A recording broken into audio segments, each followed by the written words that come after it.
Hmm. What to watch? What to watch? What to watch?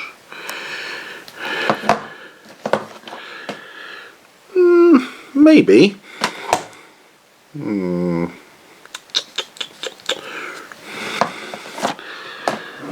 Still the best one of all of them. Aha! It's time to watch this again.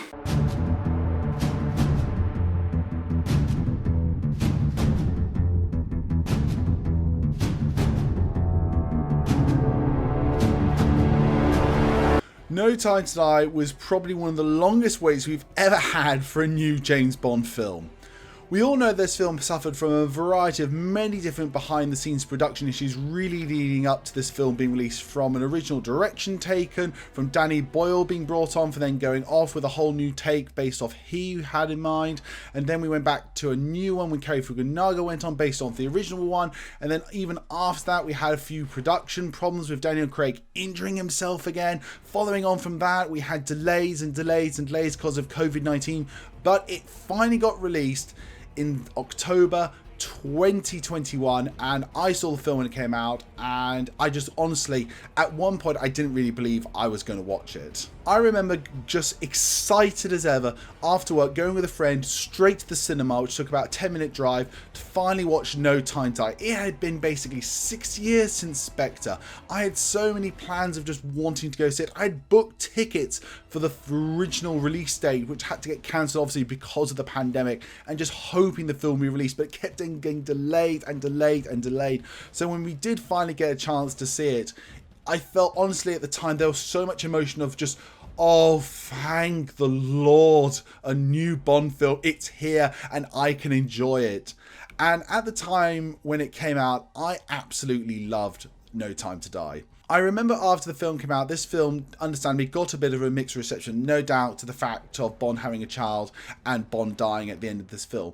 But when I did my review of No Time to Die, I mentioned I thought this was an absolutely marvellous film. I compared it to the likes of Sherlock Holmes' The Final Problem and the X-Men movie Logan. This was such a unique James Bond film. No other James Bond film would be quite like it or would ever be again. You'd never be able to do the things you did in this movie ever again, or you probably could have done before. And it was thanks to the Daniel Craig James Bond that you could do these things, and for that reason I applauded it and celebrated it greatly. But the question now remains, some time has passed since the release of No Time to Die. It's been a bit of a while since I've watched the film again, so I thought it'd be about time to revisit No Time to Die and actually ask myself, looking back now with some time gone by, is it as good as what I said it is? But before getting into everybody, can I just ask and remind everybody, if you haven't already, do like, comment and subscribe to the channel. We're trying to reach 1,000 subscribers before the end of the year, and it'd be great if you could help us there. But without that, let's go into me watching No Time to Die again. Okay, film is starting. We've got to watch the gun barrel together. We're going to watch the gun barrel together, that's for sure. So let's go.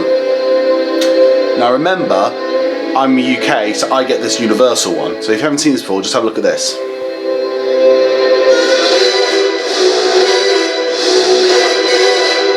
Beautiful gels. Here it comes. Here we go. Cool bit now.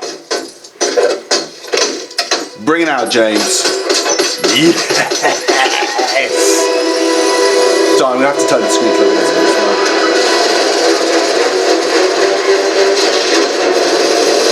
So good!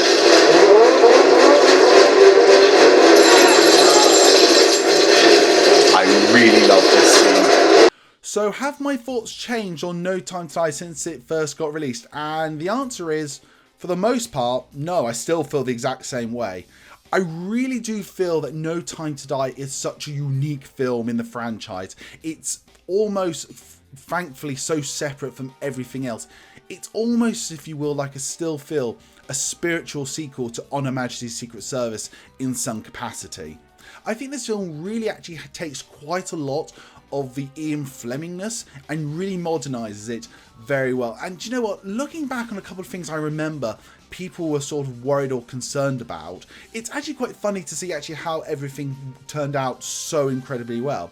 One of the things I do remember a lot of people were worried about and like talking about a lot in the media at the time was the fact of Lashana Lynch's character being the new 007, and still to this day I think that works incredibly well.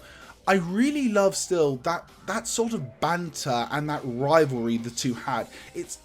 It isn't akin to, I would say, like your predecessor in a job and then you are the new person and you're sort of just trying to hold your ground against your old predecessor who maybe was really well loved and showing you're just as good as them. I sort of see it as starting that sort of rivalry, and I love how she intentionally tries to dig at him and make him feel a bit worthless, and then Bond gets his sort of, if you will, his own comeback revenge on her, and from that there's that great friendship being born in this film between 007 and Naomi, and it's really, I still think, absolutely amazingly great to see, as I mentioned in when I was doing my watching. I still love so much about this film. I still love the storyline. I still love like the gun barrel, the title sequence, the pre-title sequence is still amazing. That's without a shadow of a doubt. I also really want to bring up again the pacing of this film, because a lot of people I know when it comes to watching Bond films have been an issue with pacing. They have been getting quite a bit longer, and for a lot of people 2 and basically 3/4 hours is a long time, but I still feel that this film just smoothly flows by. I don't feel that this film drags or it's too long or it's too short. It is, to me, just the right length, and the story really works in it, and every avenue about this is explored. Now, there are a couple of things actually upon rewatching, and a lot of people have mentioned in the past, which I've looked at now from that perspective as well, that I think actually really wish the film could have addressed and actually made better, and one of them is the second part, if you will, of Lucifer Safin's journey. Now, Rami Malek Safin, I think, it's not one of the all-time great villains, but I do think he's certainly higher up in my ranking than quite a few others. I did really enjoy Safin.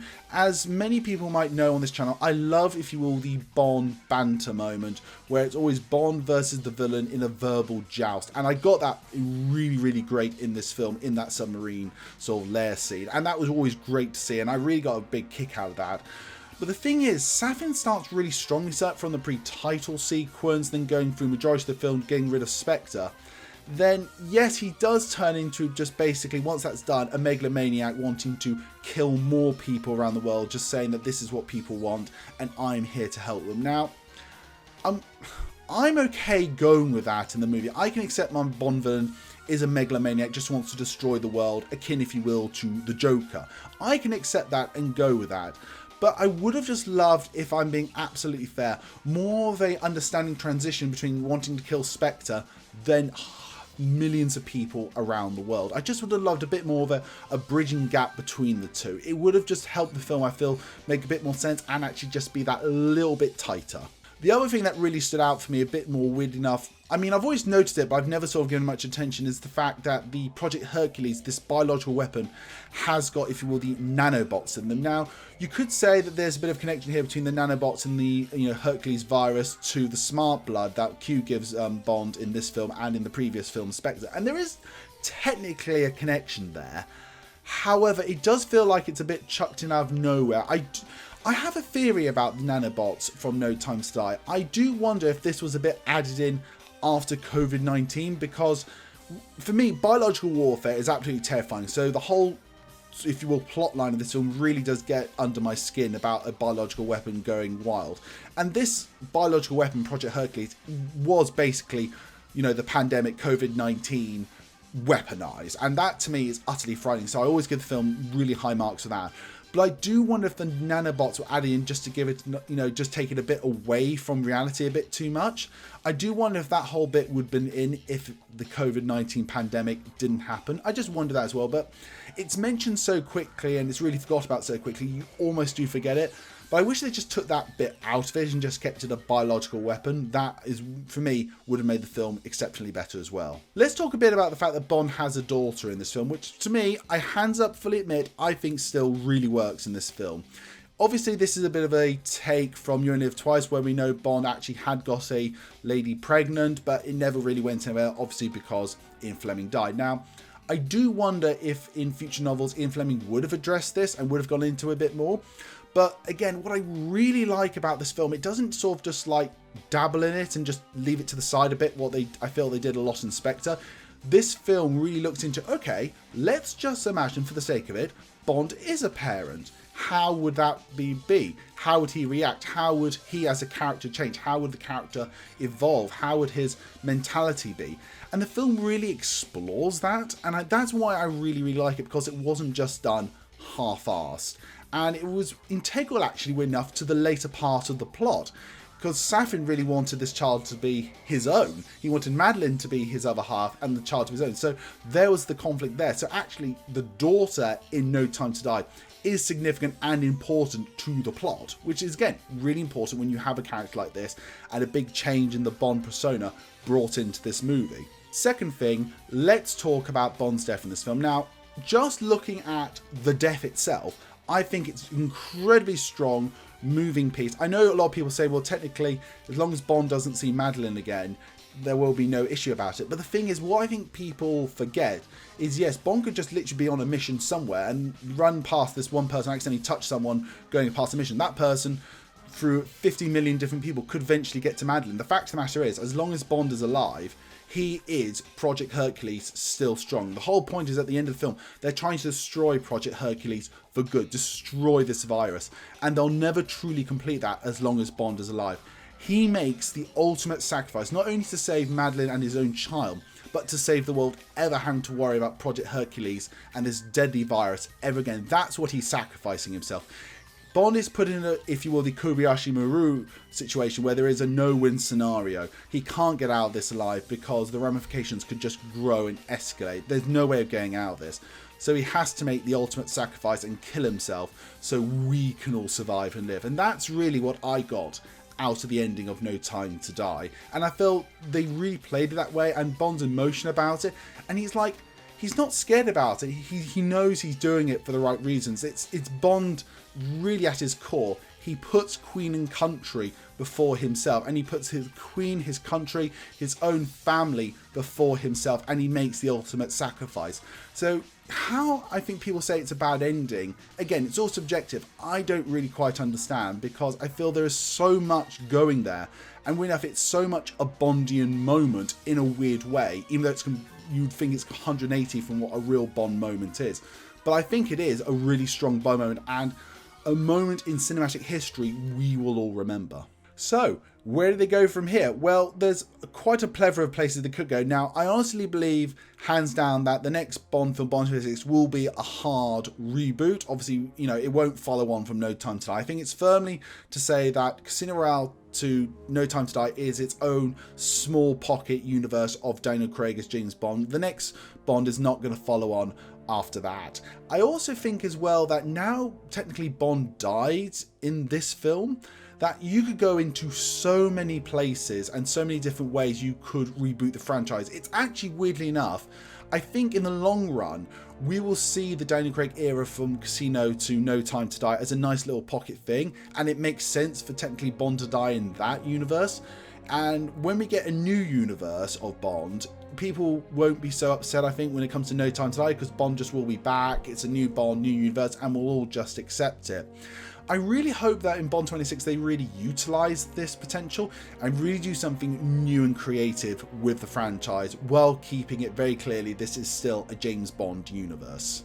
So everybody, that is my little recap and seeing No Time to Die again. It's been about 7 months since I've seen the film, and it's nice, of all things, a 007, see a film 7 months later and reflect on it. I'm really glad.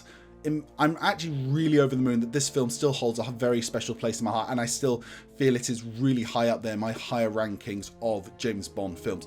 To be honest, I think it even potentially cracks the number 10 slot in my top 10 slot, but we'll worry about that later down the line on this channel. I want to know, everybody, what are your thoughts about No Time to Die? Have you given it another chance again? Have you rewatched it? I want to know. Comment down below and tell me what you think about No Time to Die. As always, my name is Henry Stevens, and this is the Bond Geek. Goodbye.